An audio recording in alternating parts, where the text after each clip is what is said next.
Evening, everybody. Oki, I'm glad to see so many people out on a nice winter evening. Really bummed out that I was not able to make it in person. This is a little different for me because I'm always in person. The only time I've done this is through the pandemic. So I'll do my best to try to engage and hopefully have some good discussion afterwards. Um,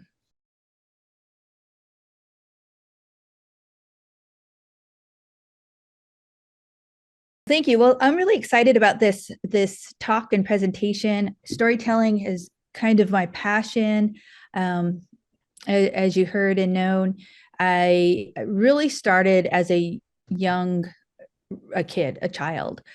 Grew up in a household where my elders, my family, my parents told us about the old ways a long time ago. I come from the Blackfeet or the Blackfoot Confederacy, the Aani people, who is known as the Gros Ventre, and the Assiniboine, which is Nakota. So I grew up on both the reservations, Blackfeet and Fort Belknap. And so, with that background, it is a lot of storytelling, not only storytelling from our culture of different types of stories you may have heard, not be stories, or some stories that people are really familiar with in indigenous cultures is, is uh, um, I don't know, the wolf, the spider, things like that. But we had not be stories.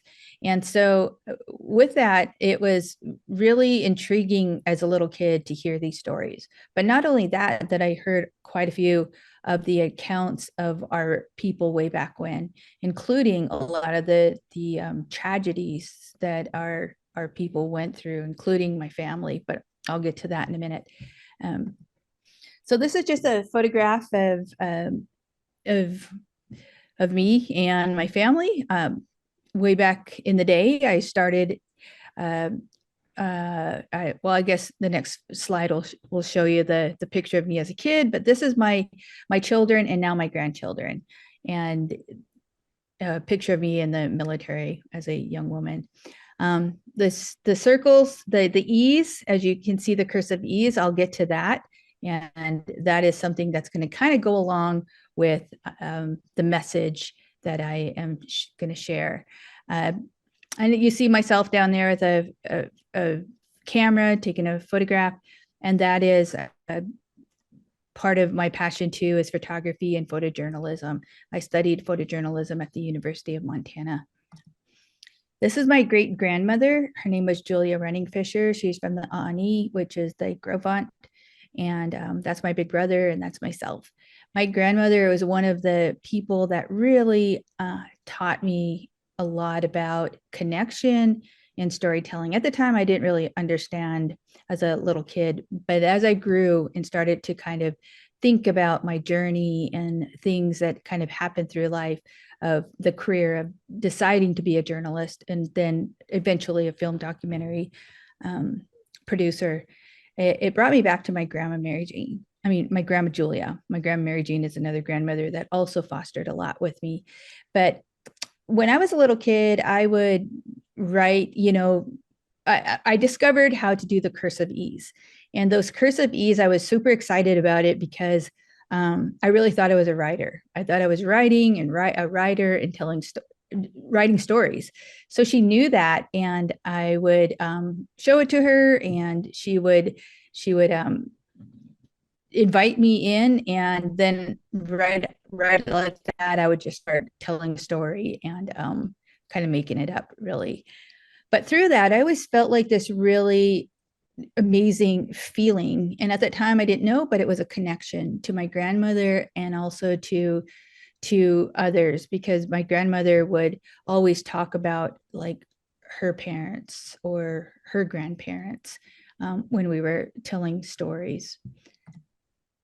This is another grandfather on my, so that was on my mother's side. This is my father's side. This was my father's father. His name was Joseph Upham, and he was one that taught a lot of, or not taught, he told us a lot of the stories, the not be stories. A lot of there's hundreds of stories within the Blackfoot or the Blackfeet uh, tribe where we have these stories of Napi, who is sometimes a character of it could be creator, it could be just a person that is smart, or sometimes really foolish. And so those stories kind of teach us a lot. And it all has connection to the natural world. But Grandpa also told us the horrific story of some of the massacres that had happened. His father was a survivor of the Bakers Massacre. I don't know if anybody has heard of that, but the Marias River Massacre, Bear River Massacre, or the Bakers Massacre, that was on the Marias River, and that happened in January 23rd, 1870. And so yeah, my grandfather right there, his father was a survivor. He was 11 years old. So if you can imagine those intense stories that were told and handed down, um, it was hard to hear, and but yet it was very important, he felt.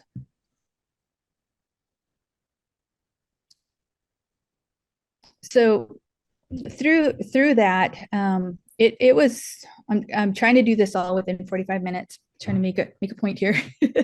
um, so through it all, it was really hard. Like I said, some of the stories that we heard of what had happened during the Bakers Massacre are direct descendants, were direct descendants of Chief Heavy Runner, who was the friendly camp who was massacred on that day. Um, and moving forward, this gentleman right in the middle is my uncle, Hiram Upham, and he's one of the last remaining of my grandpa Old Joe's children. My dad had died when I was 2 years old, and my uncle had a lot to do with raising me after he had passed on. Um, but my uncle right there had taught me a lot about forgiveness and about moving forward. So this photograph is a photograph of, in 2020, we actually went to the site of the massacre, um, and during that time it was pretty nice winter, as you can see. And I come to realize, just through telling our stories and sharing our stories, and of course with the element of forgiveness, it really helped me as a person um, triumph over the trauma. There was a time where I couldn't tell this particular story of our history without crying or breaking down, but through it, I realized it was healing by sharing with other people. Um, I'm going to go back to this. So with that, there was a film documentary that I started working on with a team of um, other journalists, and that was quite a few years ago. So that was around 2013. We started working on it, and it was nearly 50 years after this tragedy had happened on the Blackfeet Nation and within Montana. Um,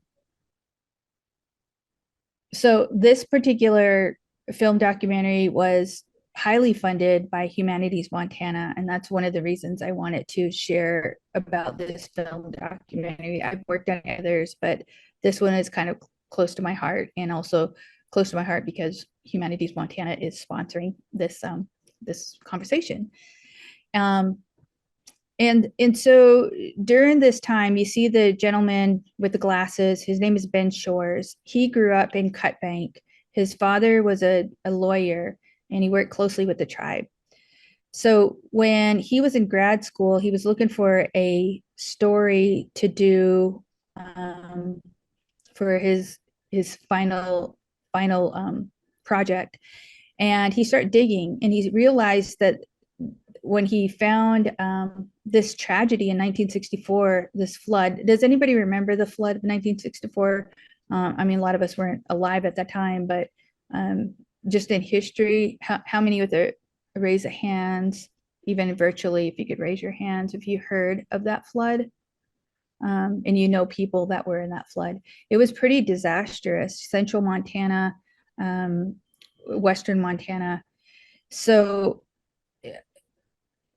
Ben Shores found out that through his research that there was Pulitzer Prize winning coverage um, in Hungry Horse. The Hungry Horse News did some really great coverage.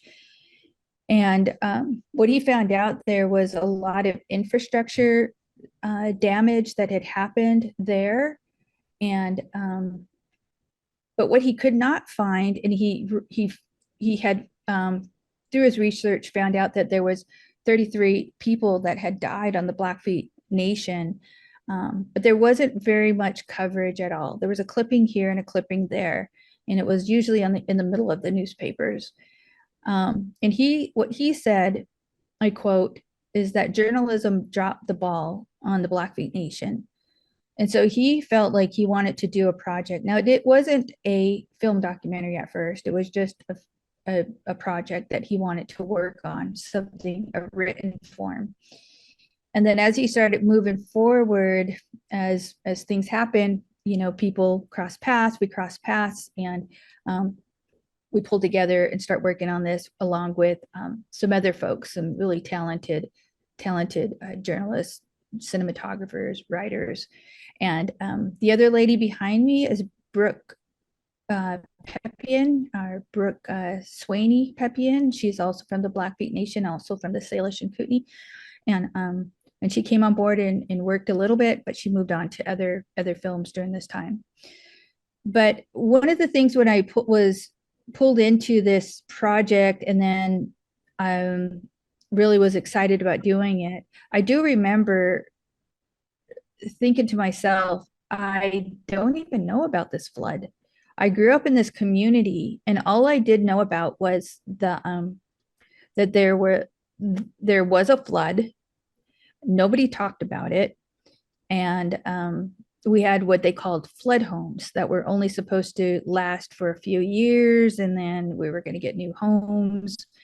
And there's still, some of them are still standing today. What I did find out is, because it was so traumatizing and tragic, on top of the other historical trauma that our community has, or people have been through, that it was just really hard to talk about, and people didn't talk about it. What I found through the interviews, this gentleman right here, Art DeRouche, he was a young man and he was a survivor, and he was actually him and another friend went and rescued people during that time, during that flood. And he said that this was the first time with us, our team, that he ever talked about this flood.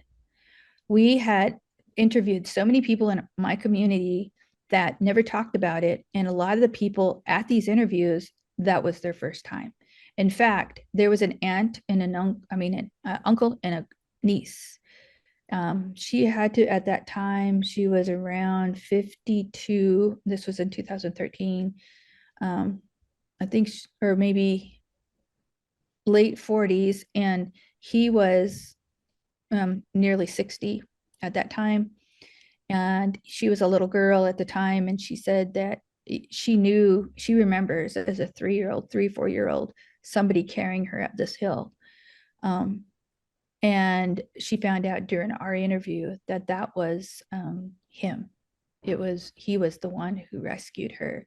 And there were so many tears just pouring out as they were both telling their accounts and their story of what happened. And we found that through this whole project.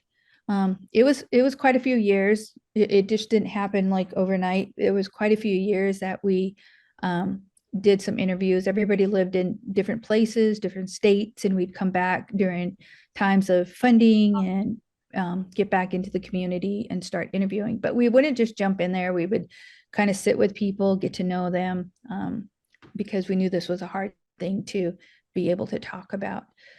So I say all that to say that since this time of us doing this project, there are so many people in our community now that have and are talking about this. In fact, even up until this past year, I've seen people in my community that would talk about their family or their story about the flood.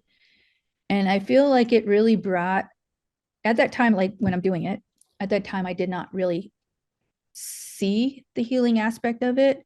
It was very hurtful because even though I wasn't in the flood and hearing these loved ones in my community as well, of all the tragedy that it brought to them, I could feel it. And I had a hard time during this time of doing this project and interviewing in the community. I just wanted to show, I'm just going to stop sharing really quick and show just a short clip of this document, I mean trailer.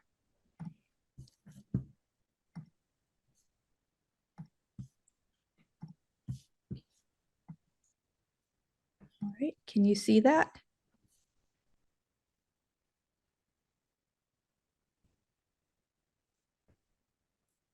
Next time on Local USA. Okay, I just played a clip. Can you hear that at your end? Yes, Anybody? we can. Okay. A man returns to his reservation 50 years after the tragedy that killed his family. A water spout was released and traveled down the valley in the form of a wave. I mean, it was one big wall of water. That flood was something we'll never, ever forget. I wanted to come back and just to see if I still get that old feeling like I am a Blackfeet. I never went to none of the memorials or nothing. I've just never talked. I've never really talked to nobody about it. Maybe it took him 50 years to be able to come up here. That takes courage. Loss, healing, and coming home. Missed it all, this whole country. The Blackfeet flood, next time on Local USA. So that was just a clip. Before we did the full length documentary, we did a lot of short stories. And through the short stories, we were trying to weave together a full story. That was pretty hard. We did come across this gentleman, his name is Butch. And that's where we found like the whole full length story. And he agreed. When we did the showing, when it was in, went to film festivals in 2019. And so I think the year before that, we did some screenings in the community. At that time, we heard that he still did not see the film and he did not want to watch it. So that just kind of tells you kind of how hard it was for the community. Well, his story, I don't know if you read the article in the Great Falls Tribune, but basically in a nutshell, we found him and we found that he came back for the 50-year anniversary. And he had left as a young man. I think he was 13, 14 years old when he left, stayed away. He never returned back home until 50 years later. And so it kind of chronicles the story of his journey coming back and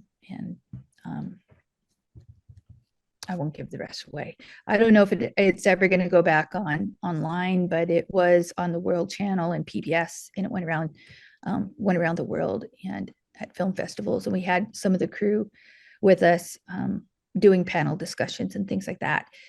But I did find the healing and the drawing of our community after many people started sharing that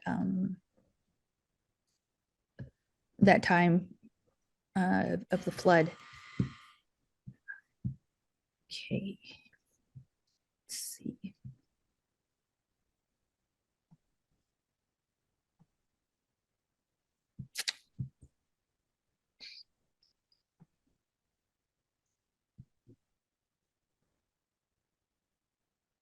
So I just threw this in there if you want to check it out. It's a very recent film documentary, Life in the Land. It's by an organization, produced by an organization, Stories for Action. You can find it in the YouTube, and it's free. Okay, let's see. I'm sorry, this is a bit tough and awkward doing a presentation not in person. So this lady here, her name, as you can see, Alichi Camaro. And I'm just going to give you a moment to read her quote.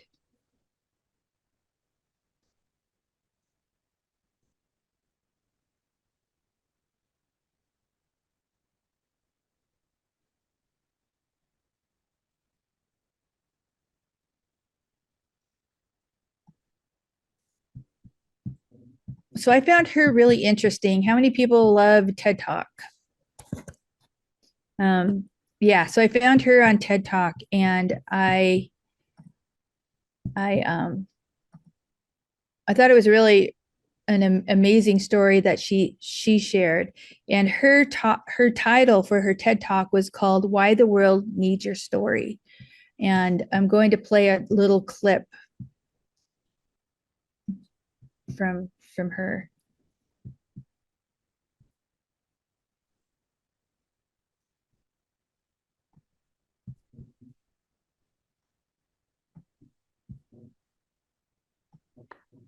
On our family farm on Mount Kilimanjaro, that our conversation that day would forever change the course of my life.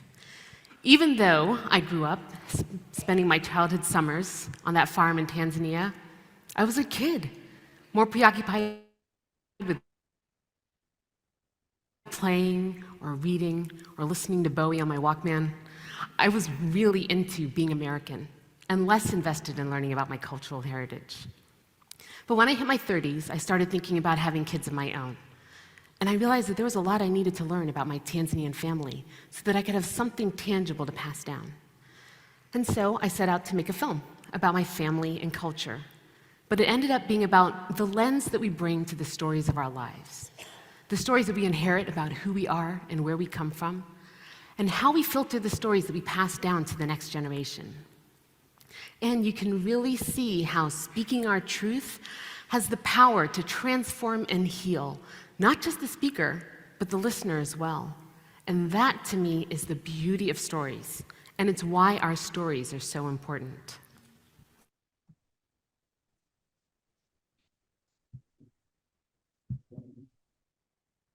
So let's see.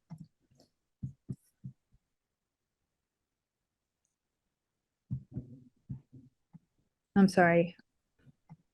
There's another clip that I want you to see.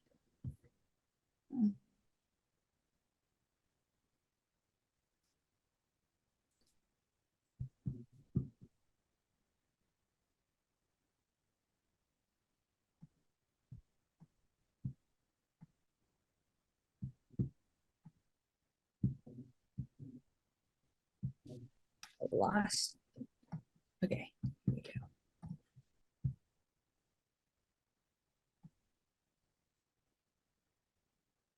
All of these stories make me who I am. But to insist on only these negative stories is to flatten my experience and to overlook the many other stories that formed me. The single story creates stereotypes, and the problem with stereotypes is not that they are untrue, but that they are incomplete. They make one story become the only story. Of course, Africa is a continent full of catastrophes, the immense ones, such as the horrific rapes in Congo, and depressing ones, such as the fact that 5,000 people apply for one job vacancy in Nigeria. But there are other stories that are not about catastrophe, and it is very important, it is just as important to talk about them. I've always felt that it is impossible to engage properly with a place or a person without engaging with all of the stories of that place and that person. The consequence of the single story is this: it robs people of dignity. It makes our recognition of our equal humanity difficult. It emphasizes how we are different rather than how we are similar. So what if before my Mexican trip, I had followed the immigration debate from both sides, the US and the Mexican? What if my mother had told us that Fide's family was poor and hardworking?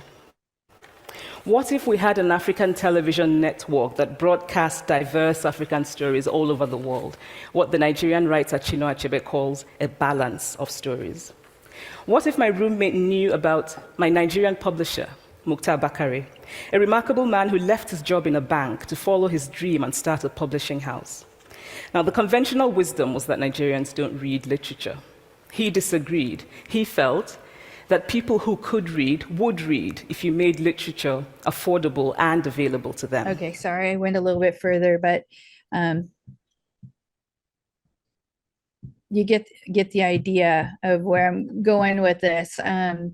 So these two ladies, they're obviously from two different cultures, two different countries, and they just, when I heard them, this was years ago. I mean, I developed kind of a curriculum for a class that I was teaching years ago at Salish Kootenai College in storytelling, indigenous storytelling. And so these were two speakers that just really stood out to me, and I resonated with because of their I guess their ideology of storytelling from their own perspective and from their own, research of their own communities and who they are. And so I love that, what they said here about how stories do matter, and that sharing and listening matters. And it's the link that it's what really is the link to our humanity. It doesn't see color or culture, but it sees human existence, that we're all the same, that we find the commonality in our stories that we share. And that's what I found through the documentary that I did on the Blackfeet flood. I think it really meant a lot to our community when it was shown worldwide on PBS and on the World Channel, and then it went to film documentaries.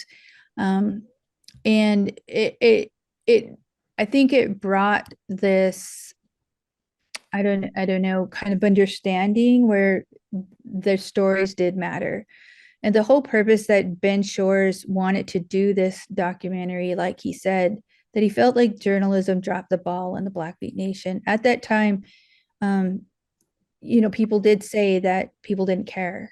They didn't, why would they want to hear our story? And if you see the film documentary, there's a lady in there, elderly lady, that does say that. She says, nobody wants to hear our story. They never have. And so that was something that was kind of hurtful as me as a Blackfoot woman hearing that, because I know firsthand throughout history is that's how it was for our people, and it kind of still is. So hearing these ladies that were just brave enough to just do what they did, especially the first lady, she sold everything and she didn't know nothing about filmmaking, but she felt that it's strong to talk about her Tanzanian culture and to bring out the truth from her perspective. I like what she says, where she said, every time we share our story, we create a more expansive, inclusive portrait of humanity. We link our commonalities through our stories.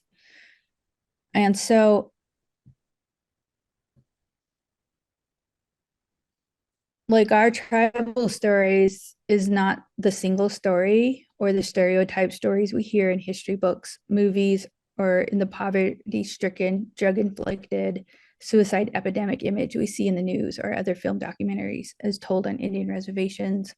There are more stories of who people are that we can connect to and the realness of who we are. And again, I like what Chimamanda Adichie, the lady from Africa, says, I've always felt that it is impossible to engage properly with a place or a person without engaging with all the stories of that place and that person. And I always like to say this during this storytelling conversation and presentation, is that that place and that person is you. Each and one of you on this call, and each of one of you sitting in the chairs, you come from a community, you come from a family, and you all have the stories that could connect all of us together. The consequence of a single story is this: it robs people of dignity, is what Adichie said. It makes our recognition of our equal humanity difficult. It emphasizes how we are different rather than how we are similar. That was one quote that really, really stood out to me. And I think that was, I've already had been a journalist for many, many years after listening, finding her and listening to her story. And I really resonated with that when she said that, because that's kind of the reason I moved forward in becoming a journalist, because I wanted to be able to elevate people's story in a creative, engaging way where somebody want to read it, but now I want it where somebody wants to see it or hear it in a podcast. Stories have been used to take away, and they've been used to harm, but some stories can also be used to empower and to humanize. Stories can break the dignity of a people and how we have been seen in the media or the movies or articles, but stories can also repair that broken dignity. Through our stories, we are bridging the link of our ancestors and our people in our lives today and into the future. Through listening and sharing stories, we are linking our lives, our journeys, our experiences, our understandings, our failures, our successes, our vulnerabilities, our sorrows, our victories, and our resilience through the countless and endless drawn ease throughout our histories and our cultures. And so going back to that paper that I showed you with the ease, that's what came out of a writing that I just sat down and really started thinking about how powerful stories are.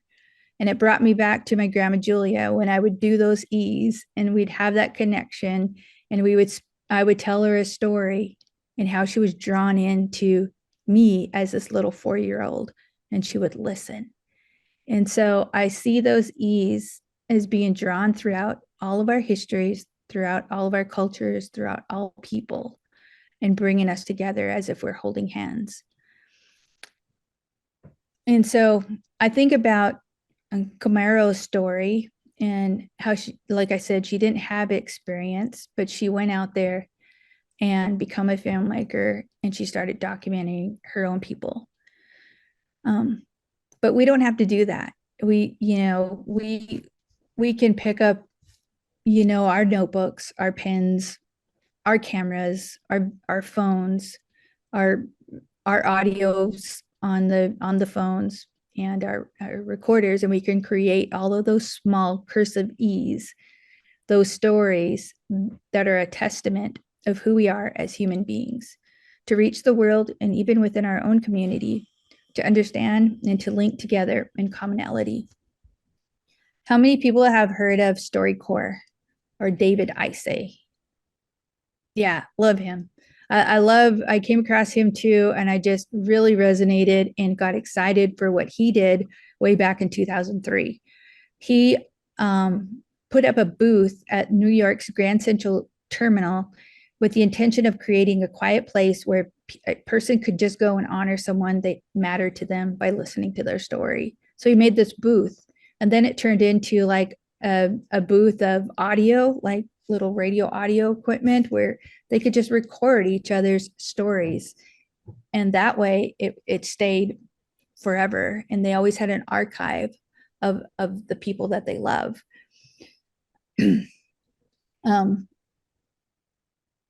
I like what he said. He said, together we can create an archive of wisdom, healing, and connection, reaching from humanity, from past to now and into the future. And maybe in doing so, we will learn to listen a little more and shout a little less. maybe these conversations will remind us of what's really important. And maybe, just maybe, it will help us realize that simple truth that every life, every single life matters equally and infinitely throughout the linkings of those storytelling E's. That was my part. And so I just wanted to close with a little clip of a booth. And I just love the story of I think there were grandkids that interviewed their grandmother. And what I love about Dave Isay's StoryCorps, you can go on YouTube and just type that in, and there's tons of stories of people, and they turned it into animation, which is, I think, just so brilliant. So I'm just going to close with one of their stories. Shortly after he published my first novel, I went to a TV station. Okay. Pull it up. I'm not very graceful as I wish I could be on Zoom.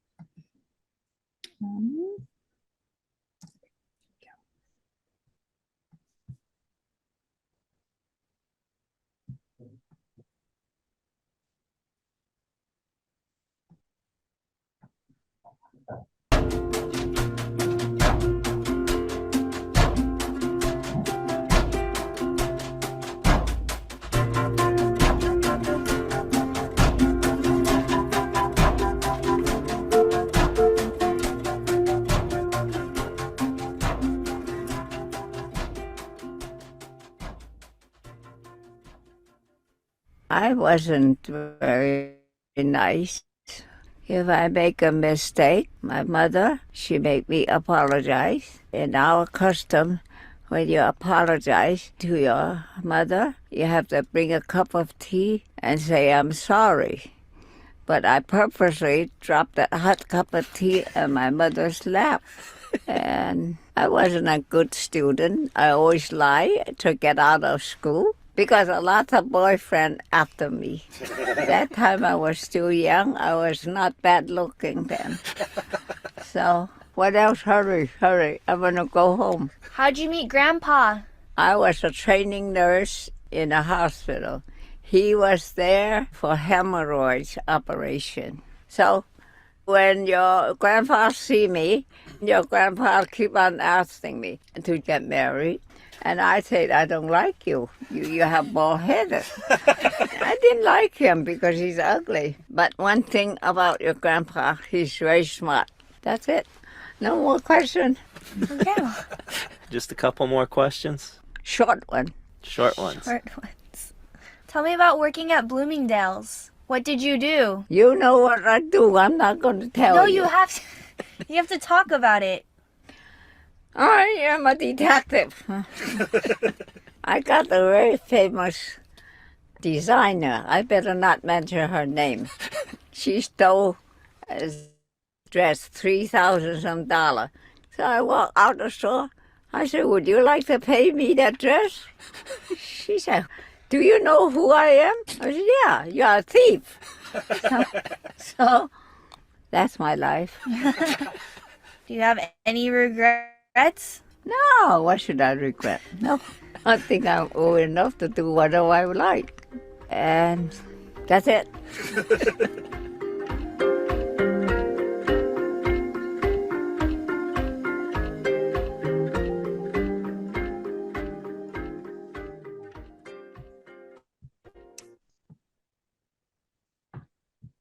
And so with that story, it's cute, but it's also kind of hits the heart because the timing was just right, where they got a little recording and a connection to their grandmother just before she passed.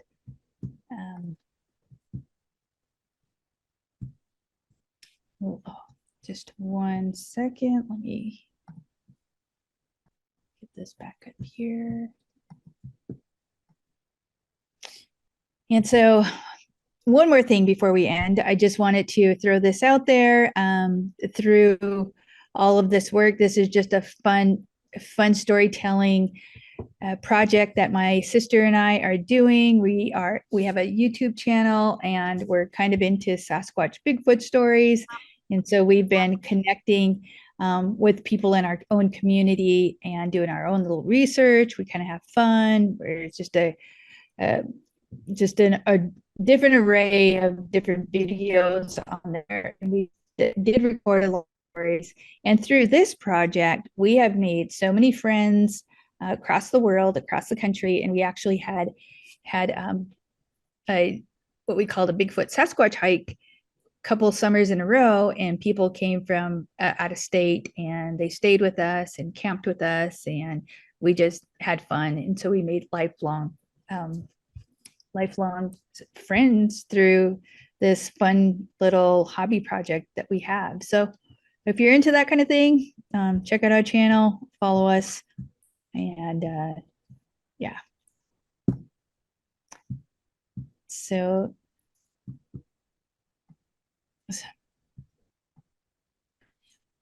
that's that. I'm going to thank Montana Humanities for this project and program, and thank you all for joining tonight, and would love to hear some of your thoughts and ideas and conversations about storytelling, about what I shared, or maybe any takeaways that you have, and maybe some ideas and projects that you would like to do in your own community. Okay, so at this point in time, we will open it up to the crowd. If you are here, we are going to pass around this microphone because, as I said earlier, it's the only way that people on Zoom can hear us. So if anybody wants to share any of their stories or comments, then that would be fantastic. Just let me know. We'll pass this around. And on Zoom, if any of you guys want to share, just throw your hand up and I'll try to see you. And Lailani, if you see somebody with their hand up, then you can call them out as well. Okay. Okay. Anybody in the crowd? All right.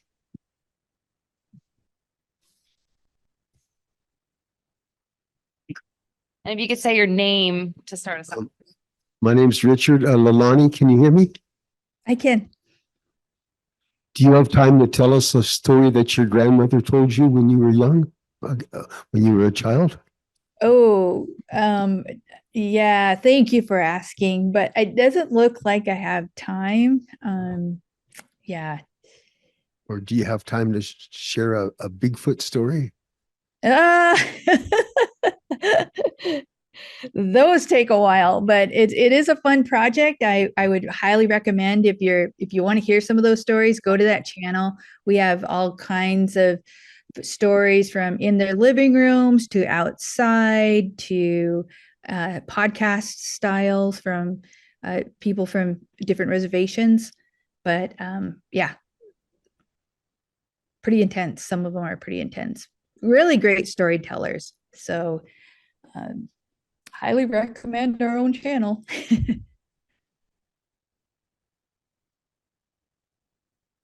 Anybody else like the oh. I'm Jerry Jennings, and stories are the way we remember things. And somebody can give all kinds of dates and data and that kind of thing, but if someone tells a story, you remember it. And you referred to StoryCorps on public radio. And for those who have not heard that, it's on Friday mornings on KGPR, Montana Public Radio. And it's wonderful because, as Lailani showed with the one, it comes from the heart, and people are asking stories of their friends or their relatives. But, as you said, sometimes you catch them right before they leave this earth, and it's something to remember. Thank you for mentioning that. And thank you for your stories. Thank you. Thank you. As you said, that one other one comes to mind too that I didn't mention in this presentation, and I'm sure everybody knows about the moth radio. Those are really great stories, great storytelling. And again, YouTube's always my go-to.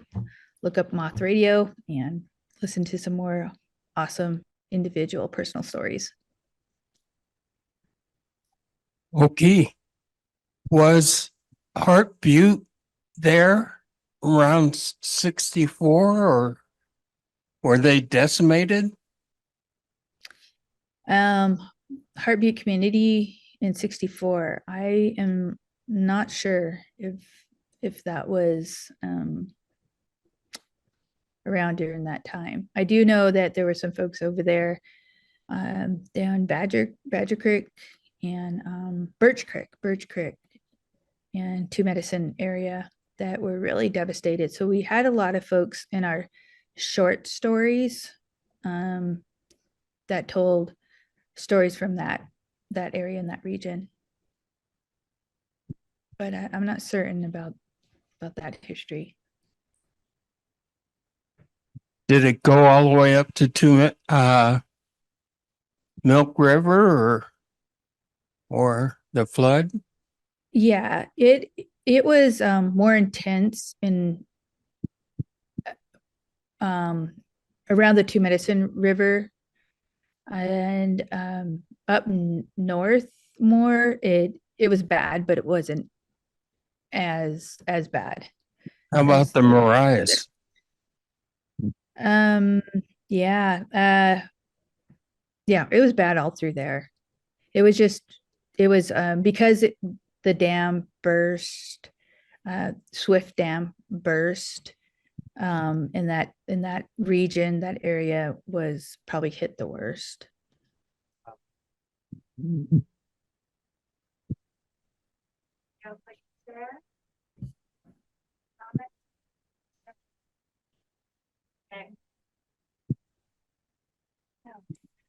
All right. Well, thank you so much, Lailani. I think that we don't have any other comments here. Going once, twice. We did have a comment online that said there's a lot of stories that go untold because the gatekeepers and power brokers think they know what stories should be told versus stories that shouldn't. What do you think can be done to promote more diverse stories that are told from more diverse kinds of people? Good question. Anybody in the audience want to answer that? I mean, I'll say my part, but I really would love to hear more from everybody here. Is there any way, what do you think can be done to promote more diverse stories that are told from more diverse kinds of people? Anybody want to take that real quick, or you just want to sit and listen? Oh, we have a hand up. Yay! Thank you, Lailani. I'm more interested in the younger aspect of people wanting to listen to the stories. Like, we get lots of stories and everybody's has stories, but I have a hard time. My granddaughter does want to listen to my stories. Like, do you have any suggestions on how young people might become interested? Yeah. You know what? I was just listening to a person, again, YouTube, and kind of like the switch in the change in social media and content creation. And they always think that it's, it has been in the past where it's a young person thing, but they're saying that they're really looking for more authentic and people that have lived and experienced and have these stories. They want to hear it. The world wants to hear it. And so that person just suggested, just pick up a phone, put it in front of you, and just start telling those stories. And so that would be my suggestion to that, is to get the young people to hear them. Just be yourself, tell those stories, record them, and get them out there. Yeah. And I think that kind of would be my answer to that question right there, is what I think that can be done to promote more of the diverse stories. Right now, it's the thing, right? TikTok, Instagram Reels, YouTube. tell the stories on there and tell them from your perspective. And I think people really want to connect. They really want to know, and they really want to get it and understand and connect and engage with one another. And that's one way. I mean, it still is virtual, it still is social media kind of way, but you know, people are bored. They're driving their cars. They want to hear it. You know, start a podcast, do a podcast. That's a great point, Lailani. The more stories out there, the more they can hear, and that's what they need is more input and more stories. And thank you very much for your stories. Thank you. Thank you for appreciating it. Thank you all for appreciating and for being here. And I don't want to keep you too late because I know the library is going to close. So thank you so much for having me and for being here. It means a lot because I feel so awkward on Zoom, but one of these days, maybe I'll get to meet y'all in person and yeah, I'll be at the other storytelling. So if you guys are going to all these series, maybe I'll see you there because I want to be an audience and all the other speakers. So yeah. So have a great evening, and y'all drive safe home and tell your stories. Well, thank you again, Lailani. We definitely appreciate it. And thank you to everybody who logged in online and for y'all for coming out tonight as well. As Lailani said, she is the first in our winter speaker series, which will be the third Thursday of the month through May. We are going to continue hearing stories from a bunch of other people in Montana, and then we're going to culminate in May, come together for a 2-hour workshop on how to create our own stories so that we can get them out there to the world. So I encourage you and invite you to come through this whole process with us. It's going to be a really great time. As you know, there's always something going on here at the library, but we are branching out a little bit, and we're also going to be doing a silent book club on Saturday at Luna Coffee. I'm leading it. And by leading it, I mean, I will be there also silently reading.